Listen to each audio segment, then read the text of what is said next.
వాళ్ళను కూడా ఉద్యమంలో భాగస్వామ్యులను చేస్తూ వాళ్ళ సంతకాలను ద్వారా వాళ్ళ అభిప్రాయం వాళ్ళు నిరసనను తెలియజేసే కార్యక్రమం మొదలైంది.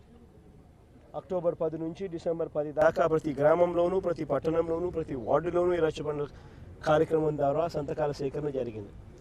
నవంబర్ 12వ తారీఖున నియోజకవర్గ కేంద్రాలలో నిర్వహించిన భారీ ర్యాలీలు తద్వారా నియోజకవర్గ స్థాయిలో ఇంకా ప్రజలను దీనిలో భాగంగా చైతన్యవంతులను చేస్తూ అడుగులు ముందుకు పడ్డాం. తర్వాత డిసెంబర్ నెల మళ్ళీ 10వ తారీఖున మళ్ళీ 175 నియోజకవర్గాల్లోనూ భారీగా ర్యాలీలతో సేకరించిన సంతకాలన్నింటినీ కూడా జిల్లా కేంద్రాలకు పంపించే కార్యక్రమానికి శ్రీకారం చుట్టడం జరిగింది. తర్వాత 15వ తారీఖున జిల్లా కేంద్రాలలో మళ్ళీ భారీ ర్యాలీలతో సేకరించిన సంతకాలను మళ్ళీ జిల్లా కేంద్రాల నుంచి ఇక్కడికి పంపించడం జరిగింది. ఈరోజు మళ్ళీ ఇక్కడి నుంచి గవర్నర్ గారి దగ్గరికి ఈ సంతకాలన్నీ కూడా తీసుకొచ్చి ప్రజల మనోభావాలను, ప్రజల నిరసనను ఆధారాలతో సహా గవర్నర్ గారికి చూపించి ఎక్స్ప్లెయిన్ చేయడం జరిగింది. ఈరోజు నేను మీ అందరి ద్వారా ఈ రాష్ట్ర ప్రభుత్వాన్ని గట్టిగా డిమాండ్ కూడా చేస్తా ఉన్నాను. అసలు ఒక మెడికల్ కాలేజ్ అన్నది అసలు అందరం కూడా రాష్ట్ర ప్రజలుగా ఉన్న ప్రతి ఒక్కరం కూడా అందరం కూడా ఆలోచన చేయాలి.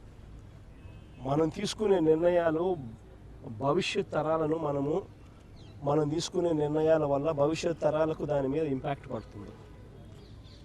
మనం తీసుకునే ప్రతి నిర్ణయం కూడా లీడర్లుగా మనం తీసుకునే ప్రతి నిర్ణయం కూడా ఆలోచన చేసి నిర్ణయం తీసుకోవాల్సిన అవసరం ఉన్న పరిస్థితి. అసలు ఒక రాష్ట్ర ప్రభుత్వము మన రాష్ట్రమే కాదు, దేశంలో ఎక్కడైనా తీసుకోండి, ఒక రాష్ట్ర ప్రభుత్వం అన్నది స్కూల్ ఎందుకు నడుపుతుంది? ఎప్పుడైనా మీకు ఎప్పుడైనా ఆలోచన తట్టిందా? ఆలోచన చేయమని అడుగుతా ఉన్నా ప్రతి ఒక్కరిని కూడా. రాష్ట్ర ప్రభుత్వాలు దేశంలో అన్ని చోట్ల కూడా ఎందుకు స్కూళ్ళు నడుపుతాయి? ఎందుకు రాష్ట్ర ప్రభుత్వాలు హాస్పిటల్ నడుపుతాయి? ఎందుకు ఆర్టీసీ బస్సులు నడుపుతాయి? ఎందుకు పోలీసులు రాష్ట్ర ప్రభుత్వం ఎందుకు నడుపుతుంది? ఎప్పుడైనా ఆలోచన చేశారా? కారణం ఏమిటనంటే రాష్ట్ర ప్రభుత్వమే స్కూళ్ళు నడపకపోతే, రాష్ట్ర ప్రభుత్వమే హాస్పిటళ్ళు నడపకపోతే, రాష్ట్ర ప్రభుత్వమే ఆర్టీసీ బస్సులు నడపకపోతే పేద మధ్యతరగతి వాళ్ళు ప్రైవేట్ ఎక్స్‌ప్లాయిటేషన్కు లోనై వాళ్ళు అఫోర్డ్ చేయలేని పరిస్థితిలోకి ఈ బేసిక్ నెసెసిటీస్ అన్నీ వెళ్ళిపోతాయి. అందుకనే ఏ రాష్ట్ర ప్రభుత్వం అయినా కూడా తమ వంతు బాధ్యతగా తీసుకొని ఇవన్నీ నడుపుతారు. స్కూళ్ళు కానీ, హాస్పిటళ్ళు కానీ, పబ్లిక్ ట్రాన్స్పోర్ట్లో ఉన్న ఆర్టీసీ బస్సులు కానీ, లా అండ్ ఆర్డర్ను పరిరక్షించే పోలీస్ వ్యవస్థ కానీ అన్నీ ప్రైవేటైజేషన్ చేసుకుంటా పోతా ఉన్నాము అని అంటే అసలు ఇంకా ప్రైవేట్ ఎక్స్‌ప్లాయిటేషన్కు చెక్ అనేది ఎక్కడా ఉండదు. పేదవాడికి, మధ్యతరగతి ప్రజలకు సేవలు అనేటివి ఎక్కడ అందుబాటులో ఉండవు.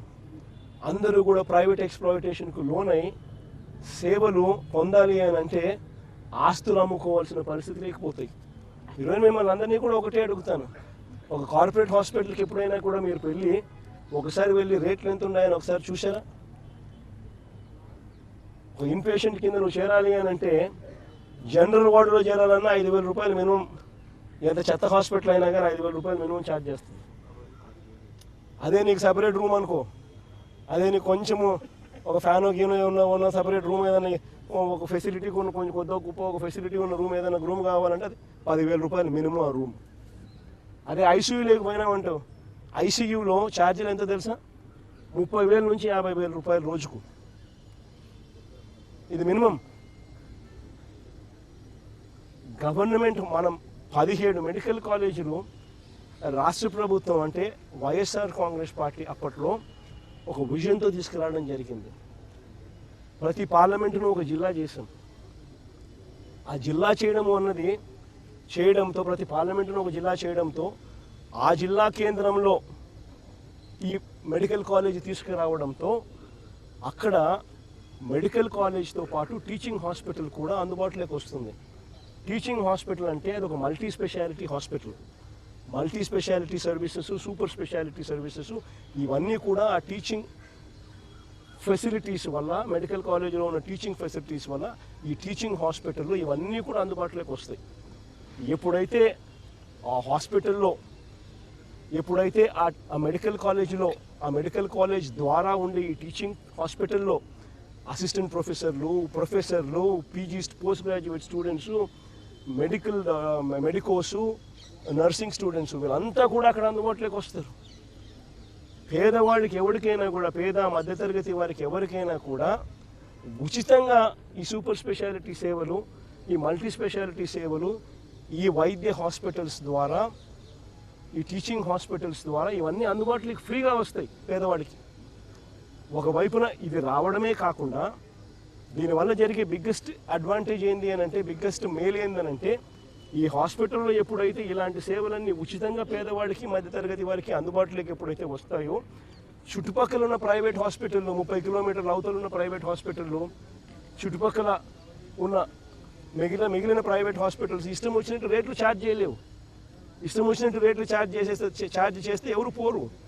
ఎందుకనంటే teaching hospital, government teaching hospital అవైలబుల్గా ఉంది కాబట్టి. పేదవాడికి ఆరోగ్య భరోసా ఇచ్చేది ఈ 17 మెడికల్ కాలేజీలు, తద్వారా వచ్చే 17 మెడికల్ టీచింగ్ హాస్పిటల్స్. ఇదొకటే కాకుండా అందులో అవైలబుల్గా ఉండే అవైలబిలిటీలోకి వచ్చే సీట్లు. ఈ సీట్లన్నీ కూడా గవర్నమెంట్ మెడికల్ కాలేజీలో సీట్లన్నీ కూడా ప్రైవేట్ మెడికల్ కాలేజీల కన్నా తక్కువ రేటుకే ఈ సీట్లు అందుబాటులోకి వస్తాయి. దీనివల్ల బాగుపడేది మన పిల్లలు, దీనివల్ల బాగుపడేది మన తల్లిదండ్రులు, మన పిల్లల తల్లిదండ్రులు. ప్రైవేట్ కాలేజీలకు ఎప్పుడైతే ఇస్తామో సీట్ల మీద రేట్లు విపరీతంగానే ఉంటాయి. ప్రైవేట్ మెడికల్ కాలేజీలు ఎప్పుడైతే వస్తాయో ప్రైవేట్ టీచింగ్ హాస్పిటల్స్ కూడా ప్రైవేట్ అయిపోతాయి. ఇంక అందరూ ప్రైవేట్ అయినప్పుడు కాంపిటీషన్ ఎక్కడుంది? అంతా ప్రైవేట్ ఎక్స్‌ప్లాయిటేషనే.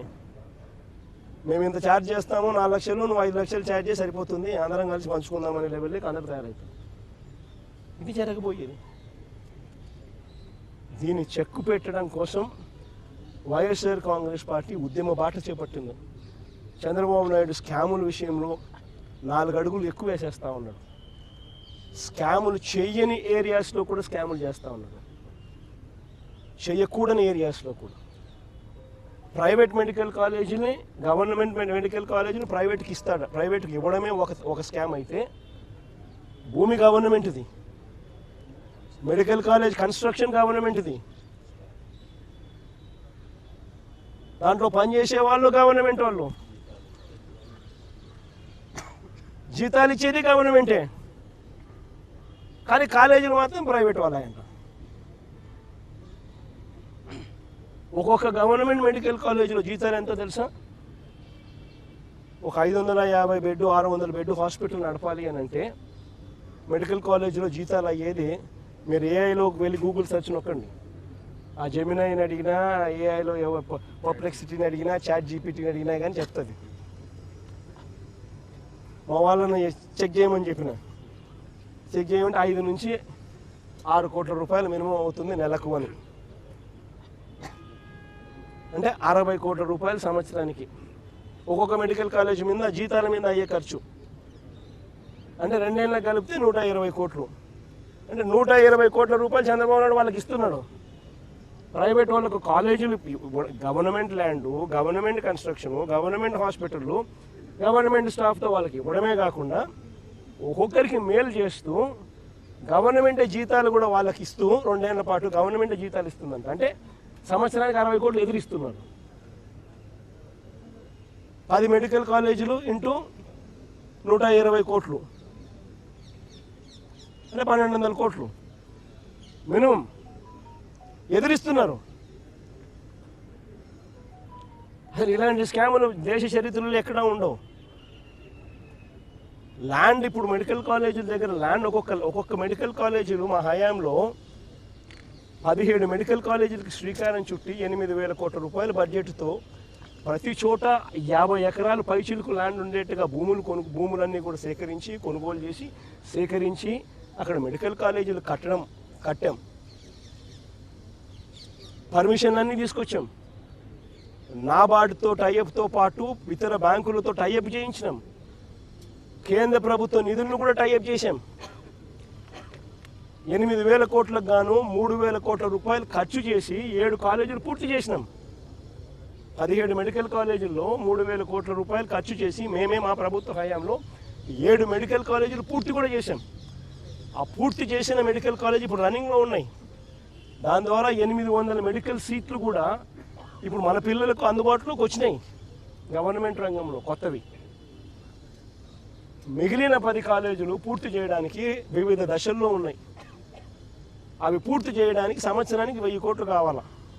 5 ఏళ్లకు 5,000 కోట్లు. రాష్ట్ర బడ్జెట్ 2.5 లక్షల కోట్లు పైచిలకి. 2.5 లక్షల కోట్లు పైచిలకు రాష్ట్ర బడ్జెట్ ఉన్న రాష్ట్రంలో 1,000 కోట్ల రూపాయలు ప్రతి సంవత్సరం పెట్టలేరా అని అడుగుతా ఉన్నా. పోనీ పెట్టద్దండి, పెట్టాకండి, వదిలేయండి. మేము వచ్చినాక మేము చూసుకుంటాం కదా, మేము వచ్చినాక మేము కడతాం కదా నీ చేత కాకపోతే. అంతేగాని ఈ మాదిరిగా నువ్వు స్కాములు చేసి అమ్మడం ఏంటి? ఇది చంద్రబాబు నాయుడు గారికి గట్టిగా తగిలేట్టుగా గవర్నర్ గారికి దృష్టి కూడా తీసుకొని పోయేట్టుగా చెప్పినాం. మీకు చేయడం ఇష్టం లేకపోతే, మీకు డబ్బులు ఖర్చు పెట్టడం ఇష్టం లేకపోతే వదిలేయండి. మేము వచ్చిన తర్వాత మేము ఖర్చు చేస్తాం, మేము పూర్తి చేస్తాం. మా క్రెడిట్ వస్తుందేమో అని చెప్పి నువ్వు ఆత్రపడి క్రెడిట్ రాకూడదు అని చెప్పి పేదలకు నష్టం చేస్తూ ఒకవైపున కాలేజీలన్నీ కూడా కట్టకుండా వదిలేసి రెండో వైపున కాలేజీలన్నీ స్కాములు చేస్తూ అమ్మేస్తూ ఉన్నాం. రేపు పొద్దున ఈ కాలేజీలు, ఈ 17 మెడికల్ కాలేజీలు భవిష్యత్ కాలంలో ఈ 17 మెడికల్ కాలేజీలే 1,00,000 కోట్లు పైసలు కాస్ట్ అవుతుంది. కొన్ని కోట్ల మందికి ఉచిత వైద్యం ఇస్తూ వెలకట్టలేని సేవలు అందిస్తూ కొన్ని కోట్ల జీవితాలలో ఇవి వెలుగులు నింపుతాయి ఈ మెడికల్ కాలేజీలు. మీ ద్వారా రాష్ట్ర ప్రజలకు అందరికీ కూడా ఈ విషయాలన్నీ కూడా తెలియజేస్తూ ఈ పోరాటం ఇంతటితో ఆగదు. గవర్నర్ గారికి సంతకాలు చూపించడం జరిగింది. ఈ సంతకాలు చూపించిన ఈ కార్యక్రమం ఇంతటితో ఆగిపోదు. ఇక్కడ నుంచి ఈ సంతకాలు కోర్టు గడప దాకా వెళ్తాయి. కోర్టులో రేపు అఫిడవిట్ కూడా ఫైల్ అవుతుంది. కోర్టు సంతకాలు అందుబాటులో ఉన్నాయి. మీరు ఎప్పుడు చెప్తే అప్పుడు ఆ సంతకాలన్నీ కూడా మీ కోర్టు ముందుకు వచ్చి పెరేడ్ అవుతాయి అని కూడా చెబుతూ కోర్టులో కూడా ఈ కోర్టు సంతకాలు మీద కోర్టు ద్వారాలు కూడా రేపు లాక్ చేస్తాం. చేసిన తర్వాత ప్రతి ప్రయత్నము జరుగుతుంది చంద్రబాబు నాయుడు గారిని ఈ విషయంలో అడ్డుకునేదానికి. మిమ్మల్ని మీ ద్వారా ప్రజలందరినీ కూడా కోరుకునేది ఏమిటంటే, ఇంత చేసినా చంద్రబాబు నాయుడు గారి చర్మం మందం కాబట్టి చంద్రబాబు నాయుడు అనే వ్యక్తి మారకపోవచ్చు.